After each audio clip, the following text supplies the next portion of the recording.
Le dernier sujet, c'est le Togo. Nous allons parler de l'interdiction des cours de répétition au sein des établissements scolaires. C'est une note de service du ministre des enseignements primaires, secondaires, techniques et de l'artisanat, le professeur Komla Djiko Kodoko, qui vient de le signifier. Une note à l'attention des responsables d'établissement. Il m'a été donné de constater qu'il est instauré au sein des établissements scolaires, tant publics que privés, des cours de répétition payants dans presque toutes les disciplines. Ces cours vénaux, imposés ostensiblement aux élèves, s'organisent parfois dans les établissements avec la complicité des chefs d'établissement. Eu égard à cette rupture d'égalité devant les charges pédagogiques, je demande aux enseignants de mettre fin aux cours de répétition dans les établissements scolaires. Voilà donc en substance la note du ministre qui fait grincer des dents côté enseignants, surtout du privé, parce que ces cours de répétition payants permettent justement à beaucoup d'entre eux d'arrondir des fins de mois très difficiles. Mais Kofi Kanitom, vous êtes acteur du système d'éducation. Une première appréciation de cette note du ministre. Oui, l'appréciation découlerait de sa lecture et de son analyse. Et quand nous prenons, tel que vous l'avez lu, la note, la répétition ne semble pas être ici considérée comme quelque chose de mauvais. Oui. Ce qu'on dénonce, c'est son caractère commercial. Oui.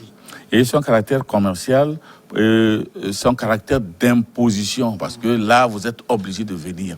D'abord, quand ça devient commercial, c'est qu'on a l'impression que la personne voudra que beaucoup de personnes assistent à ces cours pour qu'on puisse faire beaucoup de fortune.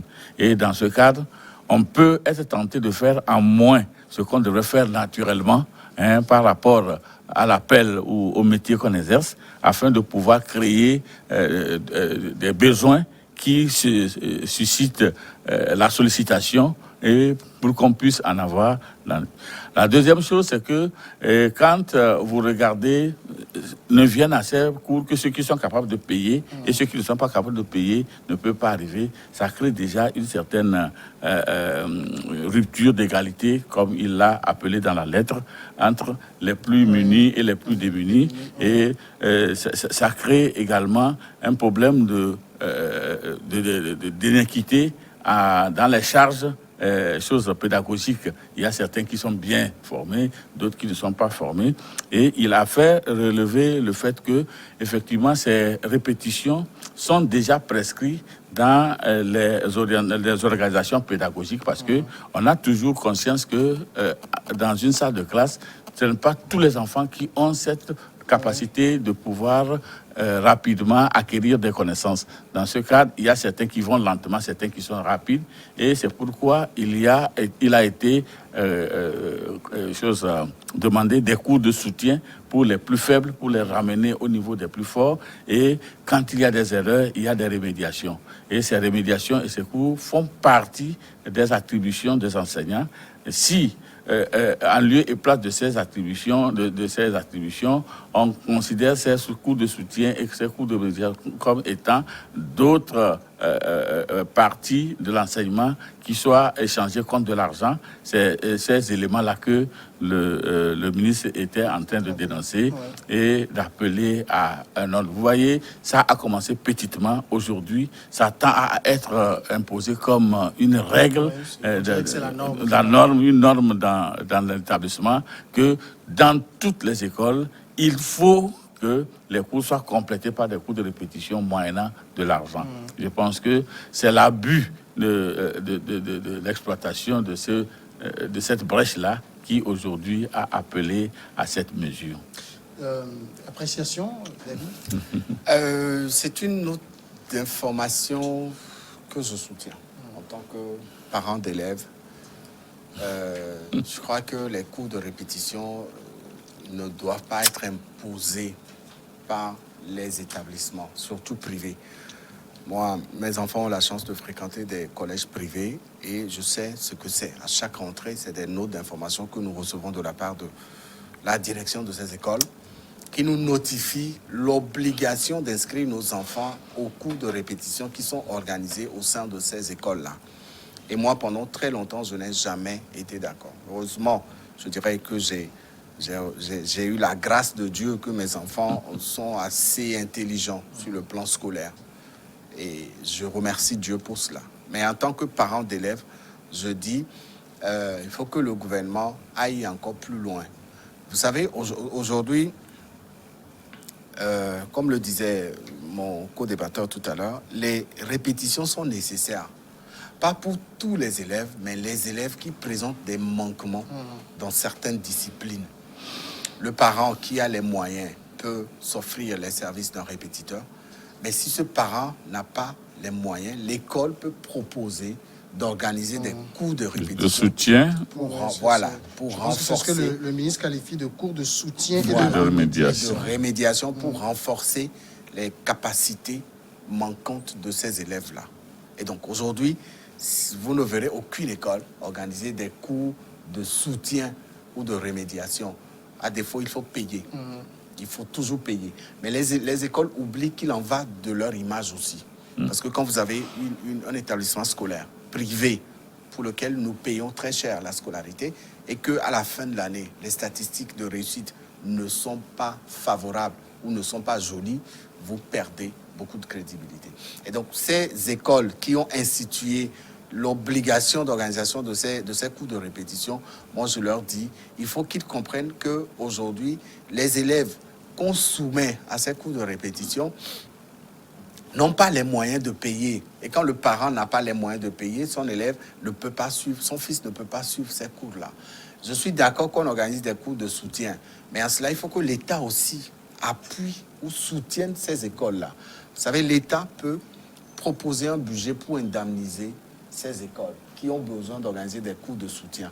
Pour organiser des cours de soutien, il faut de la disponibilité, il faut des ressources humaines, il faut les moyens financiers, il faut les moyens matériels.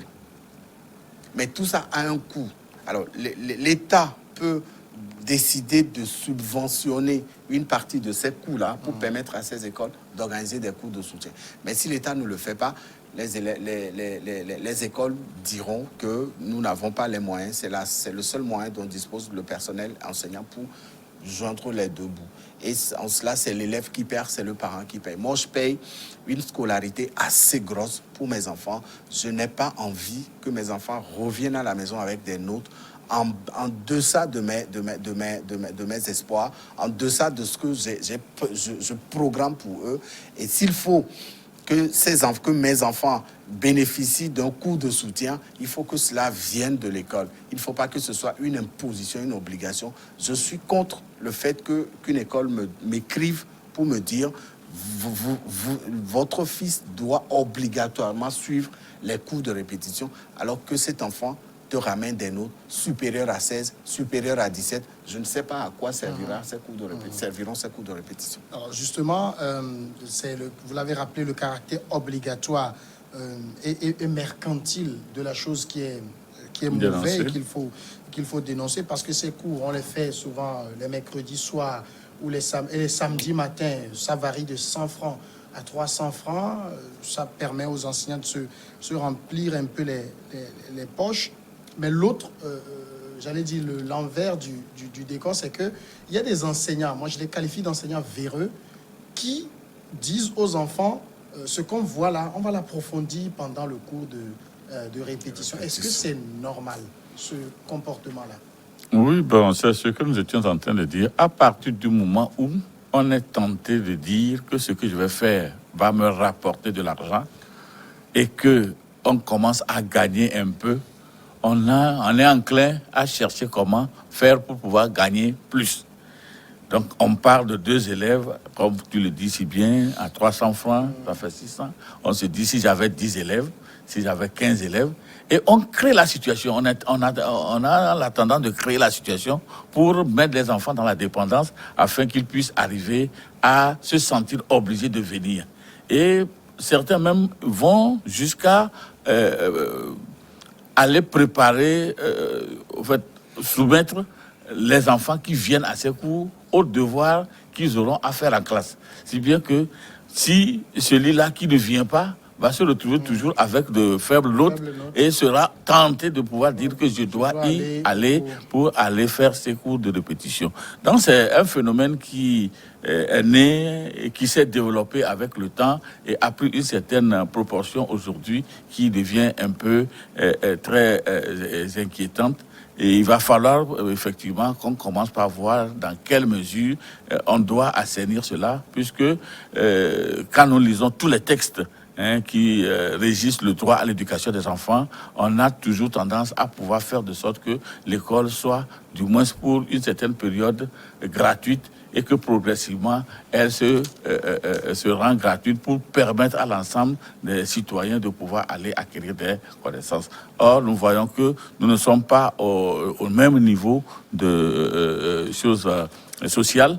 Et il y a des plus nantis que des moins nantis. Et si à chaque fois, on doit creuser plus profondément cette différence, cette inégalité, donc ça permettrait à certains, même doués, de ne pas toujours aller à l'école. Mais ce que je pourrais aussi dire, c'est que des fois, quand des décisions comme ça tombent, ça braque ceux-là qui sont interpellés dans le truc. Et là, ils élèvent des antipathies par rapport au truc-là et ils nourrissent ce que nous appelons une certaine résistance et ils créent des situations pour montrer que c'est la mesure telle que dite qui est problème, alors que en réalité ce n'est pas cela. Donc, il était normal que dans des situations comme ça, des analyses puissent être conduites pour voir comment faire passer la mesure, mais en impliquant les acteurs concernés dans la prise de décision, et comme ça, il n'y a pas de réticence et ça évolue. Demain, vous verrez, par exemple, des gens vous dire « Ah, parce qu'on a dit qu'il n'y a plus de cours de répétition, voilà pourquoi le pourcentage de réussite va baisser. Alors qu'en réalité, ce qu'on dit ici est une attitude déconcertante qu'on est en train de relever. Naturellement, un enseignant doit s'interroger devant son enfant, son élève qui l'encadre. Et les besoins ne sont pas identiques pour tous les enfants. Quand on prend 80 élèves, on met dans une salle de classe et après le cours, tous les 80 n'ont pas les mêmes problèmes. Quand vous reprenez les 80 élèves dans la classe, comment vous arrivez à remédier au cas par cas les difficultés de chaque élève pour que l'enfant puisse réellement se rattraper dans son retard ou dans sa difficulté d'apprentissage? Vous voyez, c'est ça la grande question. Et puis ensuite, quand vous voyez la manière dont la chose se fait, c'est comme si c'était un complément des cours qui sont tenus dans les salles de classe. Donc, il y a plusieurs analyses qui, aujourd'hui, donnent raison à la sortie de cette note. Et je pense que ça a également été apprécié par les parents d'élèves dont le co-panéliste est en train de décrire aujourd'hui. Ici, en tant qu'enseignant, on sait que ils ont un certain nombre d'heures à passer avec les élèves en classe. Si vous avez entre 5 heures et 6 ou 7 heures dans la journée avec un élève, vous faites des cours et que les élèves, vous pensez qu'il faut de la répétition pour qu'ils comprennent, c'est que vous êtes un mauvais enseignant. Oui. Pas forcément. Non, pas forcément. Non, techniquement. Je parle de façon générale pour les enfants. Généralement, j'ai jamais eu un répétiteur quand j'étais au cours primaire au collège. Non, là... non, pas parce que je suis intelligent, mais parce que j'étais assidu en classe.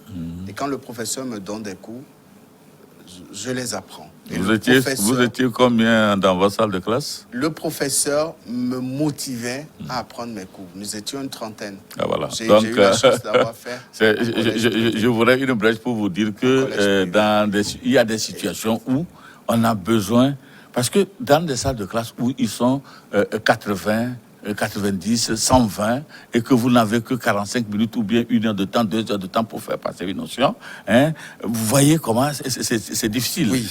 Oui. Donc, il y a certaines notions même qui se perdent avant même de traverser la moitié de la classe.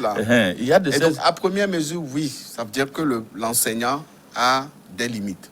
Quand vous êtes enseignant, vous êtes censé donner de la connaissance. à vos apprenants. Et si vous n'arrivez pas à le faire, ça veut dire que vous avez des manques. Et donc, dans une première mesure, oui. Et dans une seconde mesure, non. Parce qu'il y a des enfants, vous avez beau ouvrir même leur tête et mettre la leçon dedans, ils ne sont pas capables de les réciter ou de Ça, les... ça, c'est ce qu'on appelle les enfants en difficulté scolaire. Et Voilà. eux, c'est pour eux qu'il y a les cours de soutien et de remédiation. Voilà. Et donc, cet enseignant, par exemple, peut proposer de suivre ces enfants, ces élèves en difficulté au cours des cours, pendant l'organisation des cours de soutien et de remédiation. Qui sont gratuits. Ou alors, oui, gratuits. Ou alors proposer aux parents de cet enfant de lui donner des cours complémentaires en répétition à la maison. Le ministre n'est pas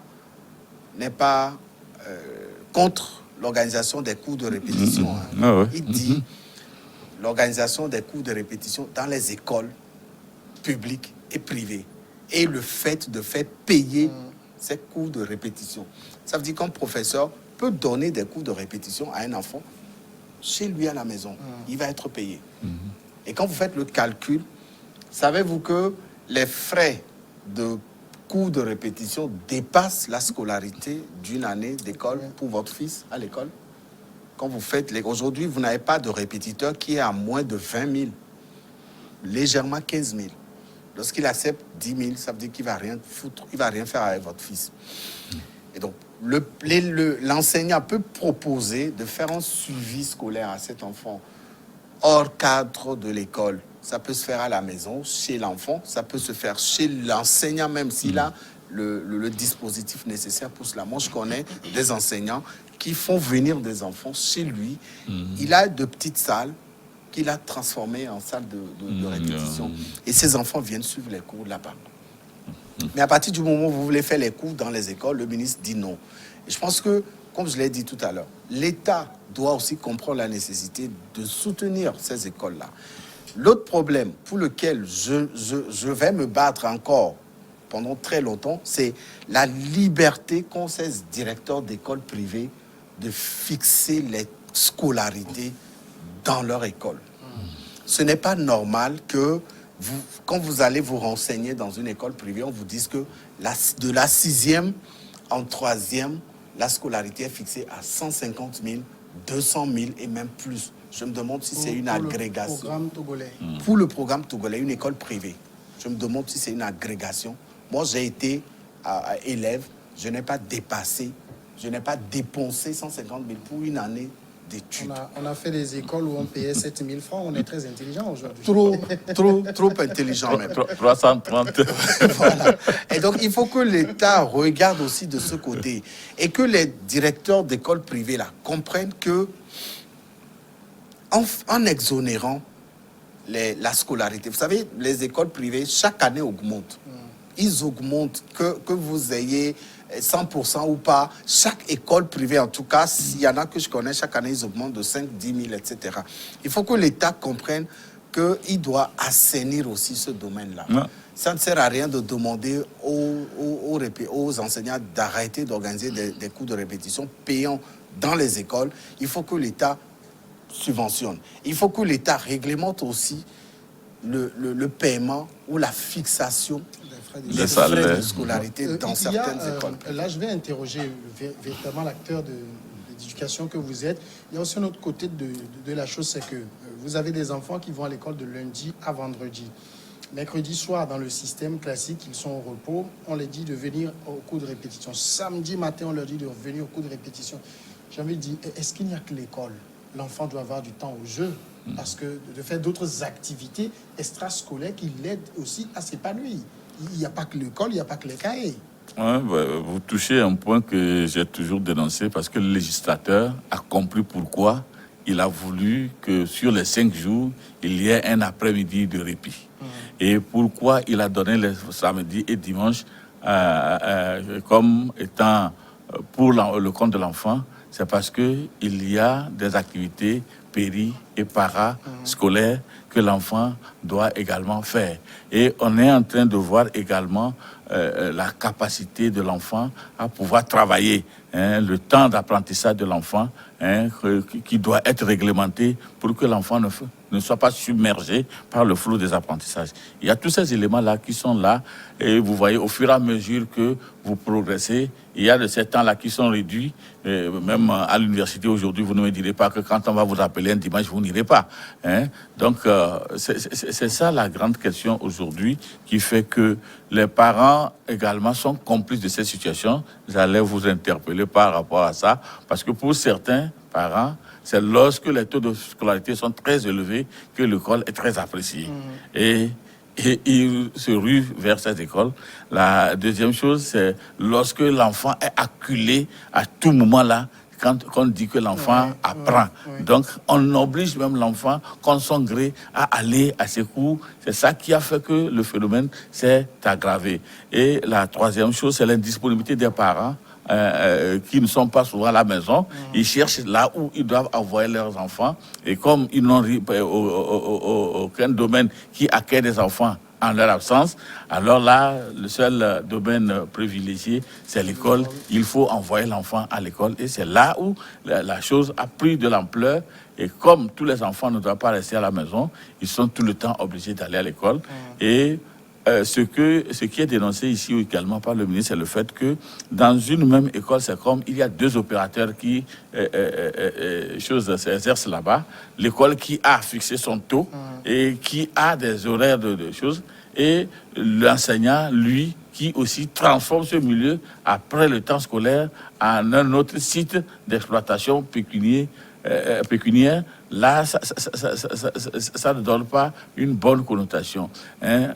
Aujourd'hui, les écoles publiques, on sait qu'il y a un taux de scolarité, du moins du préscolaire au primaire. Les taux de scolarité sont exonérés, on n'en peut plus. De secondaire 1 au secondaire 2, c'est fixé et dans une discrimination entre garçons et filles. Et tel qu'il a répété, il a dit aujourd'hui, quand vous regardez, cette même école qui accueille les enfants gratuitement, les accueille de nouveau avec de l'argent. Parce que vous devez venir avec 200, vous devez venir avec 300, etc. Donc, ça ne donne pas une belle image de tout ce qui se fait. Donc, nous devons respecter. D'ailleurs, le législateur avait bien dit en matière de psychologie combien de temps d'apprentissage l'enfant peut supporter. Combien d'heures par jour l'enfant peut supporter. Donc tout ça là a été décrit quand vous regardez la psychologie de l'enfant. Mais est-ce qu'on connaît forcément ces choses? Moi, un ami me donnait l'exemple de la Suède. On me disait que les enfants viennent à l'école à 8 heures et sortent à 14 heures. Ceux qui sont en difficulté scolaire restent jusqu'à 15 heures. Et après, quand ils rentrent, on n'a plus le droit de les mettre à table pour travailler sur le cahier. Ils doivent jouer, ils doivent regarder la télé, ils doivent faire d'autres activités. Non, ici, comme nous travaillons à l'école, nous allons à l'école pour rien qu'avoir des notes et passer en classe supérieure. Donc, c'est ce qui fait que nous devons connaître beaucoup. Non. Vous savez, c'est aussi la faute du législateur. Hein. D'autres pays l'ont compris. Le cas de la Suède, dont tu parles actuellement. En France, vous savez, les enfants, ils ont 4 congés dans l'année. Les élèves ont 4 congés dans l'année. Dans certaines régions en France, en tout cas pour la région de la Normandie, où j'ai séjourné, les élèves ne vont pas à l'école les mercredis. À l'école primaire, les élèves du coup primaire ne vont pas à l'école les mercredis. Ils vont à l'école lundi, mardi, jeudi, vendredi. Ils ont 4 congés. Le premier congé commence avec le congé de Toussaint, comme il l'appelle, en novembre. C'est-à-dire qu'ils reprennent les cours en septembre. En novembre, ils sont en congé. En décembre, ils sont en congé. En février, ils sont en congé. Et pendant la Pâque, ils sont en congé. 4 congés avant les grandes vacances. Ça permettra aux élèves de disposer d'assez de dons. Donc, pour pouvoir faire le point de ce qu'ils ont étudié. Profiter de ces activités extra-scolaires. Ça permettra aux élèves de récupérer de nouvelles énergies pour reprendre une nouvelle rentrée. À l'heure où nous parlons, les élèves français sont en congé. Ils vont commencer, ils vont reprendre à partir de lundi prochain. Quand nous revenons chez nous au Togo, nous avons, comme vous le disiez tout à l'heure, la finalité, c'est les résultats. Ce qui fait qu'il y a une sorte de bourrage de crâne pour les... Moi, je me rappelle que j'ai tellement appris, j'ai tellement étudié pendant mon cursus scolaire que, au final, je me suis demandé à quoi ça m'a servi de connaître l'histoire de la France, par exemple. À quoi ça m'a servi de savoir que Louis XIV était le roi le plus jeune ou je ne sais pas quoi. Et que derrière, parallèlement, l'histoire de mon pays m'échappe. À quoi ça m'a permis de connaître certains mots. La dernière fois, on faisait une petite blague à une sortie entre amis. On parlait de triangle isocèle. Moi, ça ne m'a pas servi. Ça a servi à quelqu'un d'autre. Mais j'estime quand même qu'il faut aussi habituer, il faut acclimater le programme scolaire selon les besoins des enfants. En France, le programme scolaire est tellement flexible que quand l'enfant sort de l'école et qu'il rentre à la maison, il n'a plus besoin de prendre son cahier et d'étudier. Mais chez nous, au Togo, en tout cas pour le cas de mon pays, moi, en tant que père de famille, quand mes enfants rentrent à l'école, le premier réflexe, après avoir pris le goûter, c'est de prendre le cahier avant le dîner. J'ai été éduqué comme ça. C'est ce que nous tous Mais ailleurs, ce n'est plus ça. Quand l'enfant rentre à l'école, il prend son goûter, il joue, il regarde la télé, et puis à 19h, il dîne, et à 20h, 20h30, il rentre dans le lit pour pouvoir dormir pendant 7 heures, 8 heures de sommeil et être en forme le lendemain. Il faut que l'État regarde aussi. Non, ce que vous dites, nous l'avions vécu à un moment donné. Moi, je me rappelle quand j'étais pratiquement au cours primaire, je n'avais plus besoin de venir apprendre parce que les cours se faisaient de la manière dont vous retenez en même temps ce que vous avez fait en classe. Donc, et puis, nous n'avions pas des parents qui soient allés tellement à l'école pour savoir si on apprenait ou on n'apprenait pas. Donc, nous avons... ce qui est sûr, c'est que nous gardions ce que nous avions appris parce que c'était des montages de jour au jour et ça nous a permis de pouvoir aller choses. Aujourd'hui, c'est que les données se sont compliquées avec la densité démographique, les enseignants qui ne sont pas tellement, qui n'ont pas reçu suffisamment de formation de base et qui sont obligés de faire comme ils peuvent. C'est ça qui fait aujourd'hui que est-ce que les enfants, la manière dont les encadrons dans les salles de classe leur permet de pouvoir enregistrer quelque chose qui, s'il n'est pas repris à la maison, étendu, peut leur permettre de pouvoir réussir. Donc, il y a tous ces éléments-là qu'il faut regarder. Maintenant, au niveau des écoles, du moins au niveau des écoles publiques, il y a beaucoup d'efforts parce que aujourd'hui ne vient pas l'éducation qui veut.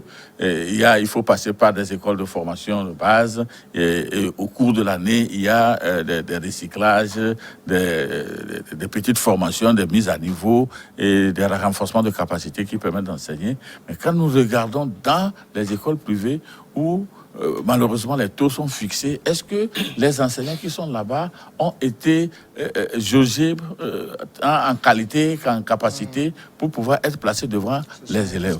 Alors que, tout à l'heure que vous l'avez dit, les écoles là sont en train de foisonner et chaque école voudra avoir le maximum d'élèves et ce maximum d'élèves n'est acquis que lorsque l'école produit de grands résultats. C'est pourquoi à chaque fin d'année, vous verrez, on a mis 100% au CPD, 100% au BPC.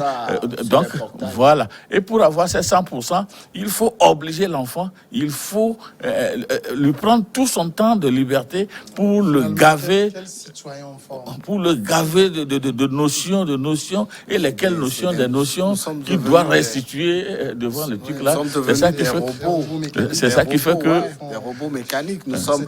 Les élèves africains sont les plus intelligents. Je me suis amusé aujourd'hui, quand j'étais avec mes étudiants, à faire le calcul du nombre de compositions, de devoirs et d'examens qu'on fait du CP1 en terminale. On est arrivé à 82. Voilà. Pour quel résultat? Voilà. Merci, et nous sommes dotés d'une intelligence naturelle. Merci à Kofi Kalitom. Merci à tous et on se retrouve demain.